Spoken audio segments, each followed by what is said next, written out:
Sabe, quando a gente pensa num teólogo do século XIX, o que vem na cabeça? Geralmente é aquela imagem de alguém cercado de livros, numa sala cheia de poeira, né? Mas a figura de hoje, John Nelson Darby, quebra totalmente esse estereótipo. A gente vai conhecer, na verdade, um homem cuja fé o levou a cruzar o mundo. Exatamente. Darby não era só um pensador, um cara dos livros, ele foi um homem de ação. E numa época em que viajar era uma coisa super difícil, perigosa, a vida dele foi uma jornada atrás da outra. Mas olha, ele não era um explorador qualquer. Ele era, acima de tudo, um missionário incansável. Acho que essa é a chave para entender quem ele foi. Mesmo já com uma idade avançada, ele estava lá, cruzando oceanos, continentes. Fica a pergunta, né? O que movia esse homem? Que convicção era essa, tão poderosa que transformou ele num viajante global? Então, para a gente investigar essa convicção, nossa jornada começa nas Américas. Lá por meados do século XIX, Darby viajou para o Canadá, um lugar que ele mesmo descreveu como um país novo. E não era só novo no mapa, mas espiritualmente também. E o resultado lá foi impressionante. Ele não encontrou um povo resistente, mas um terreno fértil, sabe? Esse despertar de almas que ele menciona mostra que a mensagem dele bateu fundo nas pessoas. Gente que estava construindo uma vida nova, longe das tradições e hierarquias da Europa. Mas afinal, que mensagem era essa? E aqui está o pulo do gato da ideia dele. Para Darby, a redenção não era uma meta distante, algo que a gente tem que lutar para alcançar no futuro. Não, era um fato, uma coisa já consumada, uma posse, aqui e agora. Numa época cheia de rituais, de processos religiosos complicados, isso era uma ideia radical.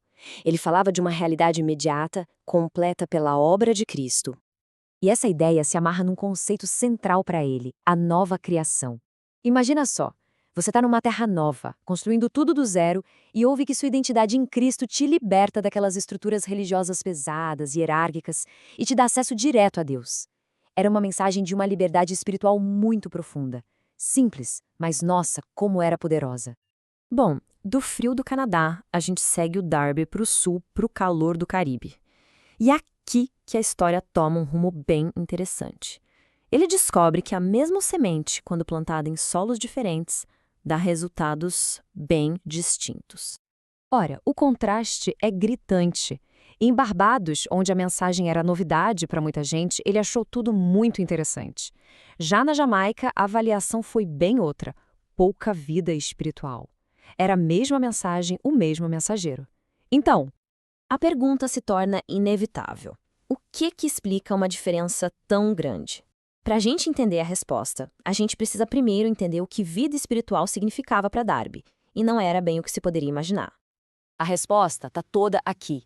Para o Darby, vida espiritual não se media pelo tanto de atividade na igreja ou por uma moralidade impecável. Era sobre ter consciência de uma verdade fundamental: a posição de quem crê em Cristo e o seu acesso direto, sem ninguém no meio, a Deus. O que ele ensinava era que, com a morte de Cristo, o véu do templo se rasgou, o caminho para Deus estava aberto. E se essa consciência se perdesse, se fosse trocada por um formalismo vazio, o que era bem comum nas igrejas da época, a vitalidade da fé simplesmente desaparecia. Para ele, essa consciência é a base de toda a adoração de verdade. Mas apesar dessas diferentes reações, a mensagem do Darby era incrivelmente consistente. E isso leva a gente para uma questão fundamental. Quais eram, então, os pilares, aquilo que era inegociável, que sustentava tudo o que ele pregava, não importava onde estivesse no mundo? Seja no Canadá, seja no Caribe, a bússola teológica dele apontava sempre para o mesmo norte. Toda a missão dele era guiada por 3 ideias centrais, todas conectadas entre si. E os pilares eram estes. Primeiro, a igreja não é uma instituição aqui da terra, mas um corpo espiritual, celestial. Segundo, quem crê não é apenas uma pessoa perdoada, mas tem uma identidade completamente nova em Cristo. A natureza antiga foi julgada na cruz.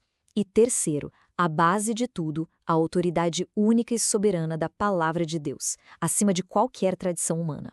E é assim que todas as peças começam a se encaixar. A gente começa a ver como a vida e a teologia de Darby não eram 2 coisas separadas, mas uma única realidade em movimento. Sabe, não dá para entender as viagens dele sem entender isso. Elas não eram um hobby ou só um dever a ser cumprido. eram a consequência lógica do que ele acreditava. Para ele, a verdade que tinha descoberto era tão libertadora que seria impossível guardar só para si. A aventura de um servo em busca de almas. Que definição bonita para a vida dele, né? Não era a aventura de um explorador em busca de terras ou riquezas, mas a de um servo numa jornada movido pela urgência de compartilhar uma verdade que ele via como essencial. A energia para cruzar o Atlântico tantas vezes, já numa idade avançada, vinha direto dessa convicção profunda. A vida inteira dele se tornou a expressão máxima da jornada espiritual que ele ensinava.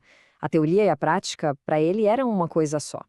No final das contas, a história de Darby é sobre um homem cuja vida foi inteiramente movida por uma convicção inabalável.